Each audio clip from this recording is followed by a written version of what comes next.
का आतंक। जैसे कि आपने पहले एपिसोड में देखा कि राजकुमारी झुनझुन दोनों किसानों को बतलाती है कि वो कोई टिड्डी विड्डी नहीं है, बल्कि वो एक बहुत ही सुंदर मानव कन्या है और उसका वास्तविक नाम स्वाति है। वो भारत के एक पहाड़ी राज्य की रहने वाली लड़की है। कटकट अपने सौनिक के बल पर उसका अपहरण करके यहाँ अपने टीडियों वाली ग्रह में ले आया है। साथ ही कटकट ने उसके पिता को यह भी कहा है कि जब तक वो लाल फूल की पहरेदारी करता रहेगा तब तक उसकी बेटी उसके ग्रह पर सुरक्षित रहेगी। राजकुमारी झुनझुन बनी स्वाति ने दोनों किसानों को ये भी बताया कि कटकट उसे अपनी जादुई शक्ति से दिन में टिड्डी और रात में मछली बनाकर कुएं में डाल देता था। अब आगे दोनों किसान कहते हैं, ये तो आपके साथ बहुत बुरा हुआ स्वाति जी। मैं यहाँ केवल तब तक सुरक्षित हूँ जब तक पिताजी उस लाल फूल की रक्षा कर रहे हैं, और जिस दिन पिताजी ने उस लाल फूल की रक्षा करना छोड़ दी उस दिन कटकट मुझे मार डालेगा। पहला किसान कहता है, नहीं स्वाति जी, अब आप चिंता मत करिए, हम दोनों आपकी सुरक्षा करेंगे। दूसरा किसान कहता है, हम दोनों के रहते कटकट आपको छू भी नहीं सकता है, हम कटकट को मार डालेंगे। हाँ स्वाति जी, अब आप अकेली नहीं है, हम दोनों रक्षक बनकर आपके साथ रहेंगे और हम जान देकर भी आपकी रक्षा करेंगे।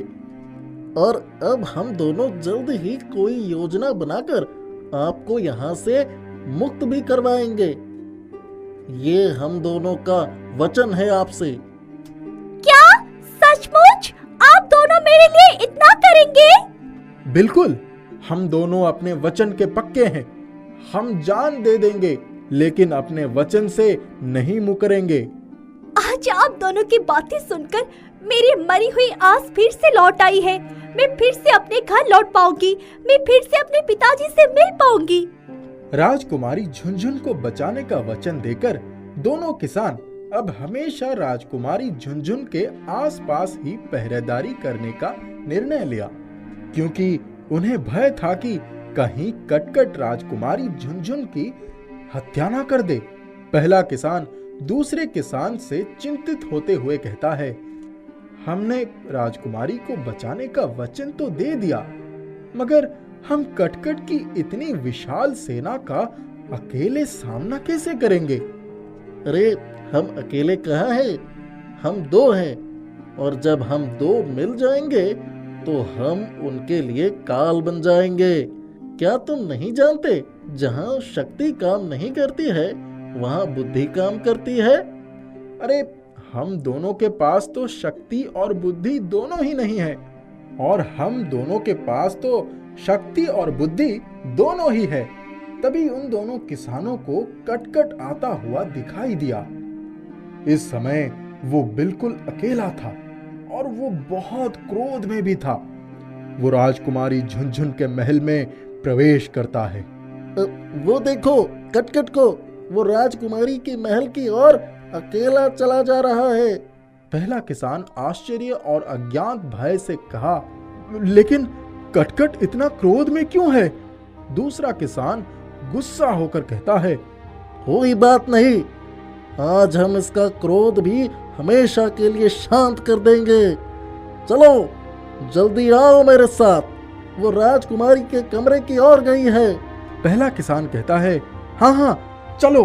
कटकट राजकुमारी से कहता है, राजकुमारी झुनझुन, तुम अपने असली रूप में आ जाओ।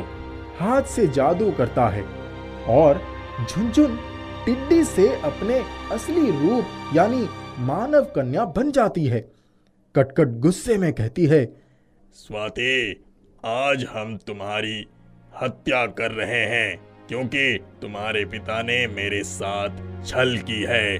तुम्हारे पिता ने वो लाल फूल समूचे भारत में लगा दिया है, जिसके कारण हमारे बेटे, बहू और उसकी बेटी समेत उसकी समूची टिड्डी सेना मारी गई है।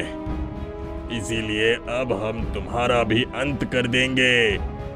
तभी दोनों किसान आ जाते हैं और वो कटकट पर हमला कर देते हैं। किसान कहता है, कटकट, तुम स्वाति को क्या करोगे? आज हम तुम्हें मारेंगे। अब तुम भी वही चले जाओ जहां तुम्हारे परिवार गए हैं। ये कहकर कटकट मर जाता है। स्वाति कहती है, आप दोनों का बहुत धन्यवाद, आप दोनों ने मेरी जान की रक्षा की। किसान कहता है, राजकुमारी जी, अब हम लोगों को धरती पर चलने के लिए कोई उपाय ढूंढना होगा। स्वाति कहती हैं, अब मैं कोई राजकुमारी नहीं हूँ, मेरा नाम स्वाति है। और हाँ, धरती पर चलने के लिए कोई उपाय ढूंढने की जरूरत नहीं है, मैं आप दोनों को धरती पर ले चलूंगी। किसान कहता है, लेकिन कैसे?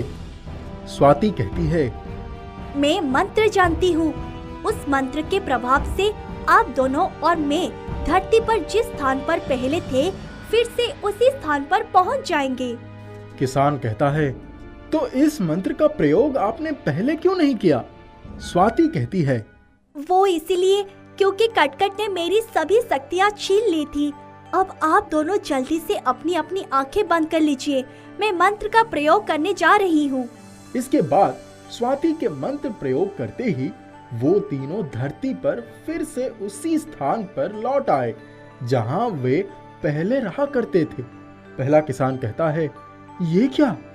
हम तो सचमुच अपने गांव में आ गए। दूसरा किसान कहता है, तो क्या वो सपना था? इधर स्वाति भी अपने पिता के घर पर फिर से लौट आई। स्वाति के पिता कहते हैं, मेरी बच्ची, मेरी स्वाति बेटी, तुम आ गई। स्वाति कहती है, हाँ पिताजी, मैं आ गई। स्वाति के पिता कहते हैं, मैं तुम्हारी राह देख देख कर थक गया था। तुम्हारी राह देखते देखते मेरी आंखें पथरा गई थी।